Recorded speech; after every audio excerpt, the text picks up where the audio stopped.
Guerra, crisis económicas, desinformación, discursos de odio, cambio climático, inteligencia artificial.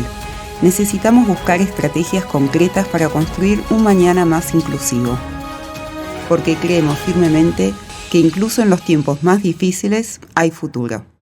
Buenos días y bienvenidos a Hay Futuro, un podcast de Naciones Unidas Argentina en alianza con la radio de la Biblioteca del Congreso de la Nación. Mi nombre es Tamar Han, soy director del Centro de Información de Naciones Unidas y en este nuevo episodio vamos a explorar los grandes desafíos y las oportunidades de la cooperación internacional y el mantenimiento de la paz. Tras la devastación de la Segunda Guerra Mundial, las Naciones Unidas empezaron su labor en 1945 con una prioridad: mantener la paz y la seguridad internacionales. Con este objetivo, la organización intenta prevenir los conflictos y poner de acuerdo a las partes implicadas. Hoy nos acompaña una voz experta en el tema. Se trata del capitán de fragata y casco azul, Marcelo Herrera. Muchas gracias, Marcelo, por acompañarnos hoy. El Capitán Herrera cuenta con amplia experiencia en el terreno de misiones de paz en diversos lugares del mundo y entrenando a nuevas generaciones de cascos azules en el Centro Argentino de Entrenamiento para Operaciones de Paz, que se conoce como CAECOPAZ. En este contexto, las operaciones de mantenimiento de paz cobran una importancia fundamental. Argentina ha contribuido con tropas en operaciones de paz por más de 40 años. Llegando a desplegar contingentes de 1.500 efectivos.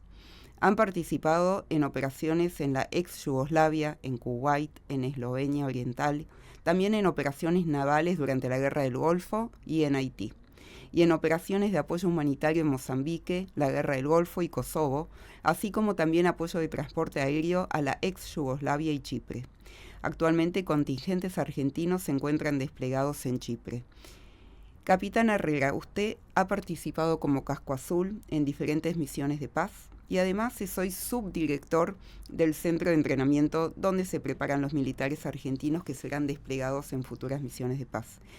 ¿Podría contarnos un poco de su experiencia personal para arrancar y luego explicarnos cómo se forma uno de estos despliegues, estas fuerzas de cascos azules, y cómo se gestiona la coordinación entre diferentes fuerzas y países en estas misiones que son muy amplias, muy complejas y que implican a muchos países y a muchas personas, tanto desde Naciones Unidas como desde los ejércitos? ¿Cómo se preparan los cascos azules para desplegarse en terreno?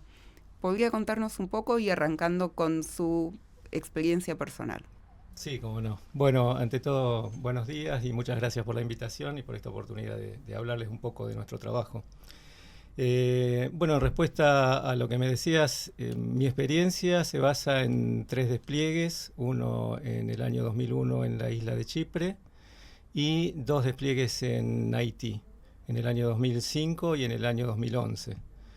Después tengo la experiencia de haber trabajado, y como lo hago en este momento, en el Centro Argentino de Entrenamiento Conjunto para las Operaciones de Paz. La función de este centro es precisamente, como vos mencionabas, capacitar al personal que vamos a desplegar en cada una de las misiones que la Argentina tiene desplegadas alrededor del mundo. Como particularidad, en este momento tenemos un contingente que es el más numeroso, de alrededor de 236 hombres y mujeres que están desplegados en la isla de Chipre. Es un conflicto que ya lleva más de 40 años de desarrollo.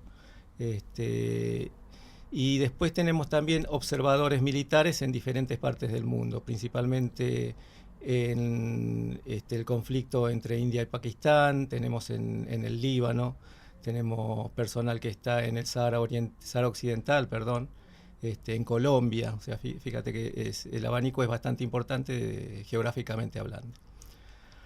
Con respecto a cómo se coordina precisamente la acción de las diferentes fuerzas, en este caso multinacionales, que están en una misión, tenemos que tener en cuenta que cada una de las fuerzas tiene una doctrina diferente. Para eso tenemos que lograr aunar criterios, que es lo que hace Naciones Unidas a fin de cuentas, para que todos sean capaces de, una vez desplegados en el área de misión, hacer lo mismo y hacerlo en forma armónica y coordinada.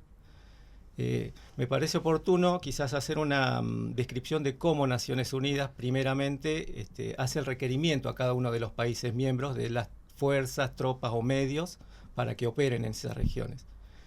En principio consideremos el Consejo de Seguridad. ¿Sí? Como vos mencionabas, las Naciones Unidas fueron una creación con la finalidad de evitar el flagelo de la guerra para nuestras futuras generaciones. Ahora, ella mismo en su carta fundacional estableció una serie de organizaciones y de procedimientos para lograr evitar la guerra. En principio, el Consejo de Seguridad es el instrumento o el organismo responsable de la preservación de la paz. El Consejo de Seguridad, en cuanto se plantea una situación de posible conflicto, lo que hace es ordenar al Departamento de Seguridad que genere las fuerzas para hacer frente a las acciones necesarias en esa área, en esa misión.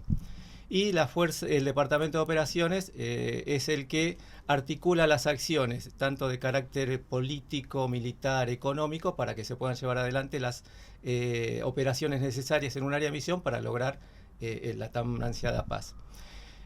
Los Estados miembros, en la Carta de Naciones Unidas, lo que hacen es comprometerse a poner a disposición de Naciones Unidas tropas o medios para que las Naciones Unidas puedan instrumentar esa política de paz.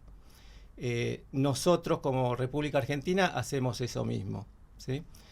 Como te mencionaba, tenemos que ser capaces de desplegar personal y medios que puedan operar de manera coordinada con medios de Inglaterra, con medios de Indonesia, con medios de japoneses, etc.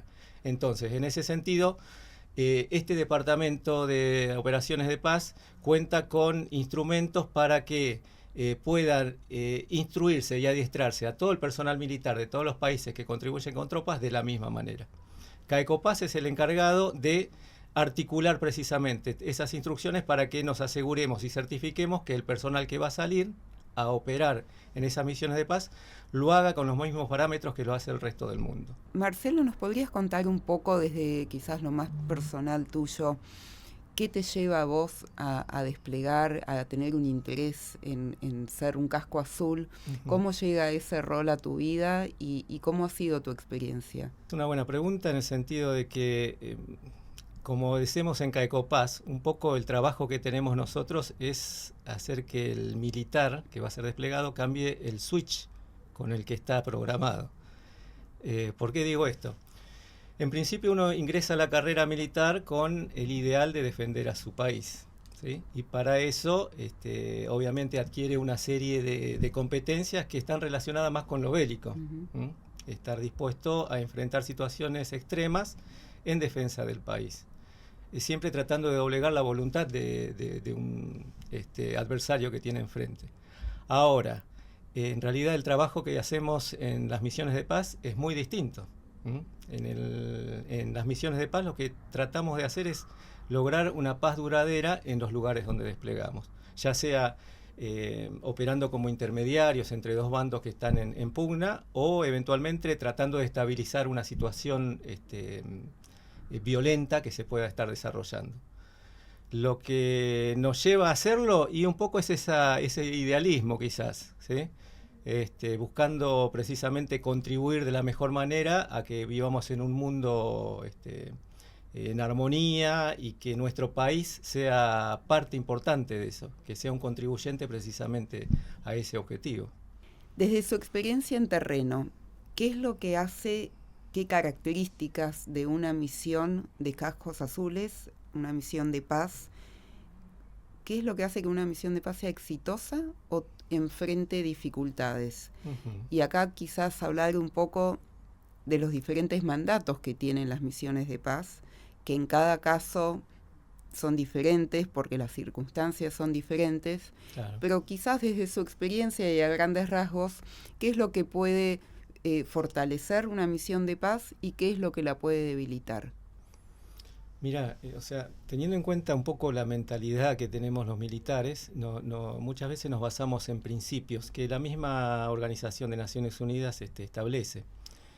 Para que una misión sea exitosa, o por lo menos logre cierto grado de eficiencia, efectividad, es necesario que observemos principios tales como que si se va a desplegar una misión en el terreno, haya un consentimiento de las partes, ¿sí? Cuando hablamos de misiones de paz, tenemos que diferenciar lo que dice el artículo 6 de la Carta de lo que dice el artículo 7. El artículo 7 habla de operaciones con la finalidad de imponer la paz, o sea, donde está desatado un conflicto, enviar tropas para que actúen de manera, o sea, militar, y separen a las fuerzas, y a partir de ahí empieza el proceso de paz. Ahora, cuando hablamos de misiones de mantenimiento de la paz, hablamos de misiones en las cuales las tropas, en una determinada situación ya, digamos que el conflicto ha sido suspendido, ha habido una tregua o ha habido una especie de acuerdo entre las partes, nosotros podamos actuar. Obviamente siempre respetando el consentimiento de los países entre los cuales vamos a mediar. Ese es uno de los principios. El otro es la imparcialidad.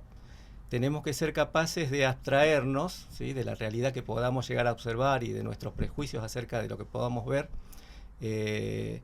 y siempre actuar en función de dar cumplimiento al mandato que se nos impone. Ese mandato lo establece el Consejo de Seguridad y pone los límites dentro de los cuales se puede mover esa fuerza de paz, ¿sí? Y tiene un carácter, digamos, inamovible, porque precisamente obedece a una estrategia de nivel superior. Es importante que nosotros visualicemos precisamente cuál es ese objetivo que se está persiguiendo, para con nuestras acciones no vulnerar precisamente la consecución del mismo, ¿sí? Y por último, el tema del empleo de la fuerza. Nosotros tenemos vedado el empleo de la fuerza. Estamos allí para mediar precisamente entre las partes. Únicamente, normalmente los mandatos nos permiten emplear la fuerza como método para la legítima defensa, o sea, la defensa de las tropas que están desplegadas. Si el mandato mismo va a establecer cuáles son los parámetros en los cuales podemos movernos para la protección de la población, por ejemplo, ¿sí? Y también el uso de la fuerza para asegurar la aplicación del mandato, ¿sí?, y el logro de sus objetivos. En este sentido, de acuerdo a lo que mencionabas, un poco a veces se pone en tela de juicio precisamente cuáles son las acciones que lleva Naciones Unidas en determinadas áreas de misión. Pero todas las acciones que se llevan adelante están llevadas adelante de acuerdo a lo que dice el mandato. Eso a veces limita operaciones que quizás desde el punto de vista de cualquiera que lo ve de afuera podrían decir deberían haber hecho tal cosa, pero no se pueden hacer porque están fuera de lo que está permitido ejecutar. Clarísimo. Y mencionabas también, cuando empezaste a contestar las preguntas, mencionabas que había un trabajo conjunto de los cascos azules argentinos con cascos azules de ejércitos de otros países del mundo. Correcto. Con una inmensa diversidad. Pueden ser efectivos militares de Pakistán, de países de África, de países latinoamericanos. Hay ahí una diversidad enorme en lo cultural, en lo político, en la manera de ver muchísimas cosas. ¿Cómo ha sido tu experiencia en ese sentido, ¿no? ¿Cómo se intenta un poco trabajar de la mano conjuntamente en una misión compleja, en un país complejo, cuando ya la fuerza misma también está multicultural? ¿Cómo es eso y cómo lo enfrentan de la mejor manera los cascos azules argentinos? ¿Qué les enseñan en Caicopaz también frente a este tipo de situación? Claro.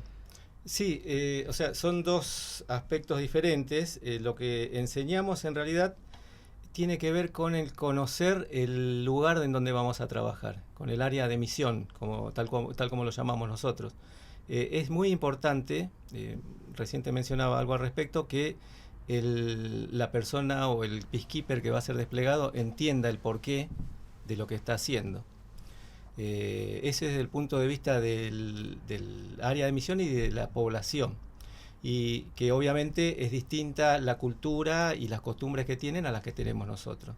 Quizás a veces la primer valla que tenemos que salvar es esa, llegar a un lugar y entender precisamente que no vamos a encontrar algo a lo que estamos acostumbrados. ¿Mm? Y por otro lado, el tema de operar con otros países, precisamente todo este proceso de capacitación que tiene nuestro personal facilita muchísimo la interoperabilidad táctica, por decirlo de alguna manera, u operativa con las otras fuerzas. Ahora, también, obviamente, vamos a encontrar diferencias culturales con ellos que afortunadamente se salvan con actividades también extraprofesionales. Parece mentira, pero quizás el fútbol es un lenguaje universal y los encuentros por ahí con otros contingentes permiten hacer actividades deportivas que permiten afianzar aún más precisamente los lazos y hacer más eficiente nuestras operaciones. Y así como hablo del fútbol, también quizás visitas entre diferentes contingentes para que podamos conocernos y entendernos mejor. Y de esa experiencia de pronto buscar espacios sociales y de deporte para poder conocerse y generar la convivencia, ¿quedaron amistades tuyas, por ejemplo, de despliegues anteriores? ¿Te hiciste amigo de otros militares? ¿Mantuviste el contacto? ¿Cómo es eso? ¿Hay como una pequeña red de ex cascos azules, digamos, en alguna misión de paz que continúan en contacto post-misión? Ajá, sí, tengo la suerte de mantener contacto con 2 o 3 personas a las que conocí, alguien de Indonesia, después un muchacho de Japón, también ya hace años de esto. Y sí, existe precisamente esa posibilidad y como te decía, es algo muy enriquecedor en el sentido de que uno aún a esta altura del partido sigue aprendiendo algunas cosas respecto de su cultura. Nosotros, por ejemplo, en lo que hace a los centros, ¿sí? CAECOPAS en particular, tiene una particularidad. CAECOPAS es el segundo centro, ¿sí? Que fue creado en toda América, pero en realidad es el más antiguo en este momento. El primero que se creó fue el Centro Pearson de Canadá, pero posteriormente fue cerrado. Posteriormente fue creado CAECOPAS en el año 85 y a partir de ahí tiene un funcionamiento ininterrumpido. Perdón, 95, no 85. 95. Yeah. Tiene un funcionamiento ininterrumpido. Y es un poco un referente dentro de América en función de su antigüedad y de su capacidad para instruir al personal. CAECOPAS ha formado también, ha sido uno de los socios fundadores de ALCOPAS, que es una asociación, que es un poco lo que vos mencionabas, de latinoamericana de centros de entrenamiento para misiones de paz. Esta asociación nos permite hacer intercambios con los otros centros y enriquecernos también de la experiencia que ellos tienen y adquieren en cada una de las misiones que hacen. Nos permiten precisamente enviar instructores, por ejemplo, a otros centros para ver cómo ellos instruyen y a la vez recibir instructores o cursantes de otros países para que ellos se formen en nuestros cursos. La particularidad de esto es que quizás nosotros en un curso que dictamos, no sé, me puedo referir por ejemplo al curso de observador militar, tenemos participantes, obviamente nacionales, pero también de México, de Colombia, de Chile, de Perú. O sea, todos los años se va cambiando el país específico de los que vienen, pero normalmente son numerosos los países que participan. Así como recibimos instructores de otros lugares. Este año, por ejemplo, tuvimos la suerte de contar con un instructor de la República Federal de Alemania y un instructor del CECOPAC de Chile. O sea, esto enriquece mucho también lo que nosotros brindamos como capacitación. Totalmente. Y Marcelo, ¿cómo hace un soldado argentino que quiere ser casco azul para convertirse en casco azul? ¿Se presenta? ¿Cómo es el proceso interno dentro del ejército argentino para aquellos miembros militares que quieran ser parte de estos despliegues? ¿Qué tienen que hacer? Claro. Mira, me viene bien esto que mencionás, como me das pie para hablar de algo. En este caso, digamos, las operaciones de paz están bajo la conducción del Comando Operacional de las Fuerzas Armadas, ¿sí? El Comando Operacional depende directamente del jefe del Estado Mayor Conjunto de las Fuerzas Armadas. Todos los contingentes que estamos llevando o estamos enviando son de carácter conjunto. O sea, no es solamente el ejército, sino que participa Ejército, Armada y Fuerza Aérea. El Estado Mayor Conjunto es el que articula precisamente, recibe mediante Cancillería y el Ministerio de Defensa los requerimientos de Naciones Unidas para la conformación de las fuerzas. A partir de ahí se inicia la convocatoria del personal, que todo el personal que estamos enviando es personal voluntario. O sea, el personal nosotros le decimos en la Armada por lo menos ficha censo, que es el deseo a dónde le gustaría ir ahí el de pase, pone acerca de la voluntariedad o no de participar en misiones de paz. En el Estado Mayor Conjunto se encargan de recabar toda esa información y tener al personal preseleccionado, diciendo en caso de que salga un requerimiento de determinada cantidad de personal, este es el personal que tenemos disponible para emplear, teniendo en cuenta obviamente sus capacidades operativas, o sea, las especialidades que tienen. Y a partir de ahí se conforma. Te voy a hablar un poco de Chipre, que es el más numeroso. Se conforma el contingente, ¿sí?, satisfaciendo todas las necesidades operativas que van a tener en el área de misión. En ese caso se convoca o se notifica al personal y a partir de ahí empieza el proceso de alistamiento y adiestramiento de ese personal. En principio, nosotros como CAECOPAS lo primero que hacemos es dar un curso que se llama Train of Trainers, que sería algo así como entrenador de entrenadores. Recibimos a quienes van a ser los que se van a destacar luego al interior del país y van a entrenar a los núcleos del contingente, de la parte del contingente en las diferentes partes del país. Me refiero a esto porque el ejército en particular tiene unidades que van a ser los núcleos para la conformación de los contingentes que van rotando. Quizá el último que desplegamos, el regimiento estaba en San Martín de los Andes. El próximo que vamos a desplegar está en Mendoza, ¿sí? Entonces, esos entrenadores no son los mismos que los que brindaron la capacitación en San Martín de los Andes que los de Mendoza. Van a venir acá a CAECOPAS y nosotros los vamos a capacitar. La Armada capacita en Puerto Belgrano y la Fuerza Aérea en Morón. Una vez que los capacitamos, ellos van a esas zonas núcleo e inician la capacitación del personal. Ahora, no nos quedamos con eso porque nosotros tenemos que certificar que todas estas unidades que están desparramadas en el país sean capaces de operar de manera coordinada. Entonces, ellos se van a reunir finalmente en CAECOPAS y en CAECOPAS nosotros vamos a verificar que los contenidos que tenían que recibir hayan sido asimilados como debe ser, ¿sí? Y eventualmente vamos a hacer comprobaciones teórico-prácticas para que podamos certificar a Naciones Unidas que estamos enviando una unidad capaz de cumplir con la misión que se le impone. Excelente, muchas gracias. Claramente es un sistema complejo. Es un sistema complejo. Es un proceso complejo y largo, con muchísima responsabilidad, y en ese sentido el rol de CAECOPAS es muy, muy central. Vamos a pasar a un breve corte y enseguida volvemos. Continuamos con Hay Futuro, un podcast para pensar soluciones. Y en este episodio estamos abordando la cuestión internacional y la crisis del multilateralismo. Capitán, ¿cómo se maneja la neutralidad en las misiones de paz? Especialmente cuando hay tensiones entre las partes involucradas, cosa que ya mencionó anteriormente, y especialmente teniendo en cuenta que se deben garantizar el respeto a la soberanía de los estados también. ¿Cómo manejan ese equilibrio? Correcto. Sí, bueno, precisamente como te mencionaba hace unos minutos, los mandatos están diseñados precisamente para que las acciones que nosotros llevemos adelante no vulneren la soberanía de los estados.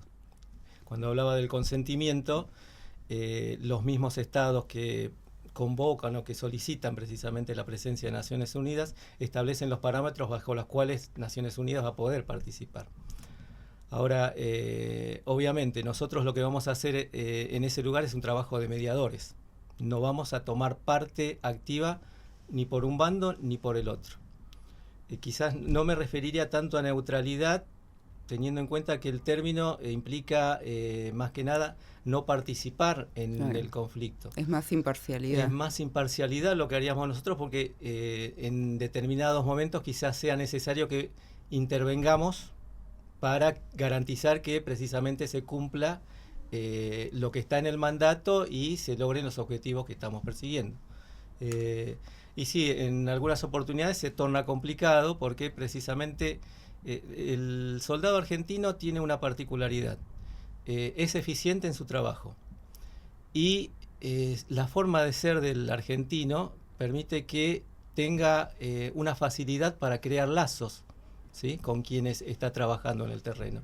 Y a veces esos lazos también se extienden hacia las personas con las cuales está mediando. Entonces, es un desafío también el hecho de lograr esa imparcialidad total para evitar precisamente que se generen por nuestra acción, quizás tratando de generar un buen ambiente de entendimiento, que se generen malos entendidos acerca de que somos parciales hacia un lado o hacia el otro. Pero en general hemos logrado buenos resultados porque cuando trabajamos en el terreno somos muy claros en el objetivo que estamos persiguiendo. Perfecto. ¿Y podría contarnos un poco desde su experiencia personal en los despliegues que ha tenido alguna lección clave que haya aprendido en alguno de estos despliegues, algo que haya ocurrido, algún incidente o alguna situación que le haya dejado algo que aprendió y que aplicó después en su vida diaria, en su vida práctica, algo que haya aprendido de una misión de paz y que haya sido una herramienta también para la vida diaria post-misión? Sí, respecto a eso, no sé si nace de un evento crítico, pero sí de la vivencia precisamente. Creo que lo mencioné hace un momento. Cuando uno despliega en un lugar desconocido, o no tanto desconocido, sino nuevo, porque ya en realidad uno va preparado en función de las instrucciones que recibe, en principio no lo entiende. ¿Sí? Por más que uno recibe información, en realidad todo lo que uno tiene es información, pero esa información no está del todo elaborada.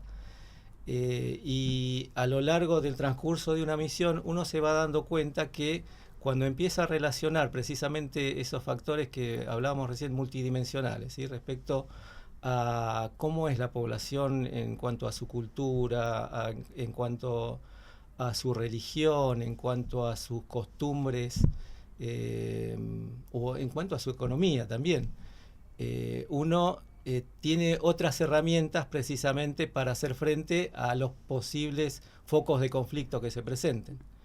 Y la verdad, eso entiendo que me ha servido también para volcarlo acá, en la vida diaria. Bueno, a veces nuestra sociedad también está un poco disímil y bueno, se plantean situaciones que son un poco arbitrarias o antagónicas, y uno aprende que es necesario precisamente entender el punto de vista del otro, que lo que el otro hace no lo hace con un objetivo de maldad, sino que lo hace convencido de que está haciendo las cosas de acuerdo a cómo fue formado. Y eso es importante quizás asimilarlo y aprenderlo para de alguna manera tener mejores herramientas para lograr soluciones en los conflictos. Sí, y creo que uno cuando llega y despliega se encuentra con que la realidad es más compleja quizás que lo que aprendió de manera más teórica. Tal cual. Antes del despliegue. Sí, hay un término que se llama, en inglés le dicen understanding, que es comprender, ¿sí? Más allá del saber o el tener la información, es tratar por lo menos de comprender con qué me estoy encontrando realmente. Y en ese sentido, ¿algún momento que lo haya marcado particularmente, alguna anécdota o experiencia que recuerda de cuando estuvo en Haití, que realmente lo marcó? Sí, recuerdo muchas cuando... cosas, ¿no? Pero mira, lo más sencillo es abrir la puerta al bajar del avión. En realidad, la realidad que encontramos nos chocó mucho, porque en nuestro país nosotros tenemos una idea de orden. O sea, uno sale a caminar por la ciudad y se encuentra que se respetan ciertas normas hay cierta cartelería quizás que me indica qué se puede, qué no se puede hacer, o me indica hacia dónde ir si quiero llegar a algún lado. Bueno, en Haití en el primer momento fue un choque cultural muy grande porque no encontrábamos nada de eso y realmente estaba bastante maltrecha la infraestructura. Con decirte que, por ejemplo, llegar desde Puerto Príncipe a Gonaives, que son 150 kilómetros, nos demandaba entre 8 o 10 horas. Distinto, por ejemplo, tuve la oportunidad de ir 5 o 6 años después y ya el país tenía otra realidad, más allá de que fue después del terremoto, pero ya la infraestructura que estaba desarrollada permitía algunas facilidades para la población y había otra mentalidad en ese sentido. O sea, de aprender o de haberme tocado eso, me dio la pauta de que de alguna manera estaba funcionando lo que se estaba haciendo. Pero bueno, mencionábamos recién que lamentablemente la situación en Haití después se fue deteriorando nuevamente y entiendo que ahora no es lo mismo que había visto la última vez que estuve ahí. Así es. Capitán, cambiando un poco de tema, estas misiones de paz que existen hace ya décadas están siendo de alguna manera también impactadas por los cambios en tecnología que estamos viviendo a nivel mundial. En ese sentido, bueno, hoy por hoy estamos viendo inteligencia artificial, estamos viendo drones que están siendo utilizados en conflictos. ¿Cómo eso influye también en las misiones de paz? ¿En qué medida esta nueva tecnología puede ser utilizada también para mantener la paz y reforzar estas misiones? Sí, es algo realmente novedoso esto. Nosotros en CAECOPAZ todavía estamos dando nuestros primeros pasos y estamos aprendiendo al respecto. Pero sí, Naciones Unidas lleva adelante un proceso de modernización, por ejemplo, en el manejo de la información. En este momento, en la misión que está desplegada en Chipre, están desarrollando un sistema que permite precisamente manejar la información de manera muy reservada y compartida entre todos los actores. No recuerdo bien el nombre, pero creo que era MindAware, así que permite distribuir y compartir la información. Tengo entendido que también, por ejemplo, en cuanto a la inteligencia artificial, las misiones de Mali y de Sudán las están empleando para monitorear las redes sociales, de manera de detectar quizás los mensajes de odio y adelantarse a posibles sitios donde puedan llegarse a desarrollar algún tipo de actividad violenta. Esos son los pasos que está dando Naciones Unidas. Ahora, desde el punto de vista táctico, sí, quizás el empleo de drones a las tropas que están desplegadas en las áreas de misión les permite tener la posibilidad de obtener información para ser más eficientes precisamente en los accionarios. Con el despliegue de drones y con patrullas aéreas periódicas se pueden monitorear las áreas que pueden considerarse peligrosas, por ejemplo. O eventualmente cuando se va a realizar una patrulla en un lugar que se considera peligroso, como se suele acostumbrar a veces usar trampas explosivas, etcétera, pueden usarse este tipo de mecanismos para realizar un reconocimiento previo y no exponer a las tropas, por ejemplo, a la acción de estos artefactos. Nosotros, como te digo, estamos dando nuestros primeros pasos y adaptando precisamente nuestros conocimientos para una vez que tengamos información precisa de lo que Naciones Unidas requiere, podamos brindarlo al personal que vamos a desplegar. Excelente. Bueno, siguiendo un poco con este tema de la tecnología y de la inteligencia artificial, tenemos un segmento en cada uno de los episodios de este podcast en el cual le pedimos a la inteligencia artificial, contándole de qué se trata el episodio, quién ha sido invitado, que nos dé una pregunta y esa pregunta trasladársela a la persona invitada para que la responda. Así que en ese sentido le pedimos a ChatGPT que nos dé una pregunta para usted y la pregunta es la siguiente. Para un episodio sobre cooperación internacional, has invitado a un experto a hablar sobre el tema. Un capitán de fragata que, como Casco Azul, estuvo destinado a diferentes misiones de paz de ONU y que hoy es subdirector del Centro de Entrenamiento para Operaciones de Paz en Argentina. ¿Qué pregunta le harías para cerrar el episodio desde el enfoque de soluciones? Para cerrar el podcast con una reflexión hacia el futuro, podrías plantear una pregunta inspiradora. ¿Qué mensaje de esperanza le gustaría dejar a aquellos que creen que un mundo más pacífico y justo es posible? En el contexto de estas misiones de paz y del rol que tienen, ¿qué les diría? No voy a ser original en la frase, porque es una frase que he oído varias veces, pero me parece que es la que mejor representa la forma en que podemos lograr la paz.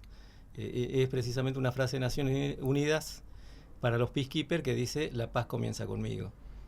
Si yo soy precisamente ese motor generador de paz y soy capaz de contagiar precisamente ese espíritu, debería poder lograr la paz. Y aquellas personas que precisamente aman la paz deberían pensar en eso, que son el primer escalón precisamente para lograr ese objetivo. Muchísimas gracias, Marcelo, por esta frase. Realmente la paz empieza desde uno mismo, y creo que los cascos azules argentinos realmente han hecho honor a esa frase en sus despliegues, así que muchas gracias por haber venido hoy, por habernos acompañado en este episodio de Hay Futuro. Y invitamos a nuestros oyentes a seguirnos en las redes de ONU Argentina y de BCN Radio para sintonizar este y próximos episodios y suscribirse a nuestra newsletter de Hay Futuro, donde compartiremos más información, artículos y recursos sobre el tema que tratamos hoy. Así que sin más nos despedimos hasta el próximo episodio. Muchísimas gracias nuevamente. Hay Futuro es un podcast de Naciones Unidas Argentina en alianza con la Biblioteca del Congreso de la Nación en el marco de la Cumbre del Futuro organizada por Naciones Unidas.